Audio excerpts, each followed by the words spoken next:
जब हम इस तसव्वुर और उसके बुनियादी जज्बे यानी प्लूरलिज्म पर बात करते हैं, तो मेरे नजदीक ये तस्लीम करना हकीकत पसंदी होगी कि प्लूरलिज्म के मुतालिक लोगों में बढ़ती हुई मायूसी मौजूद है। सबसे बड़ा चैलेंज ये है कि दुनिया भर में मुख्तलिफ किस्म की डाइवर्सिटी बढ़ रही है।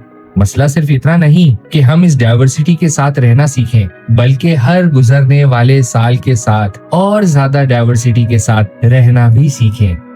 इस तब्दीली का एक अहम पहलू इंसानी हिजरत है।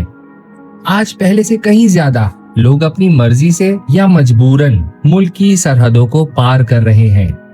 बहुत से ममालिक में माइग्रेशन का मसला सियासी जिंदगी का मरकजी मौजू बन चुका है और कई जगहों पर ये एक मरकजी मसला है। मगर पुराने सोचने के तरीके, जिनमें शहरियत की तंग नजर और दूसरों को बाहर रखने वाली तारीफें शामिल हैं, इस चैलेंज का मुकाबला करने में कामयाब नहीं हो सके। ये दिखाना कि हमारे दरमियान फर्क बहुत मामूली है, अक्सर लोगों को प्लूरलिज्म कबूल करने पर आमादा नहीं करेगा, बल्कि मुमकिन है कि वो इससे और दूर हो जाएं।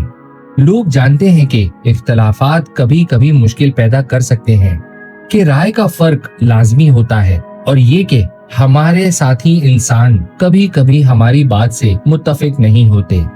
शायद शहरियत के इस पेचीदा मसले को समझने और हल करने का बेहतरीन तरीका यह है कि हम अपनी मुख्तलिफ पहचानों को समझने की कोशिश करें। आखिर एक शख्स एक साथ कई वफादारियां रख सकता है, अपने मजहब, कौमियत, जबान, मुल्क, शहर, पेशा, तालीमी इदारे, हत्ता के किसी स्पोर्ट्स टीम के साथ भी। कोई पहचान हम लोगों के साथ मुश्तरक रखते हैं, जबकि कोई दूसरी पहचान किसी और ग्रोह के साथ मिलती है। जब इंसानी पहचान को इस नजरिए से देखा जाए तो डाइवर्सिटी खुद एक तोहफा नजर आती है। डाइवर्सिटी दीवारें खड़ी करने की वजह नहीं, बल्कि खिड़कियां खोलने का सबब है। ये बोझ नहीं, बल्कि एक बरकत है। मगर आखिर में हमें ये समझना होगा कि डाइवर्सिटी के साथ रहना एक मुश्किल और लगातार चलने वाला अमल है।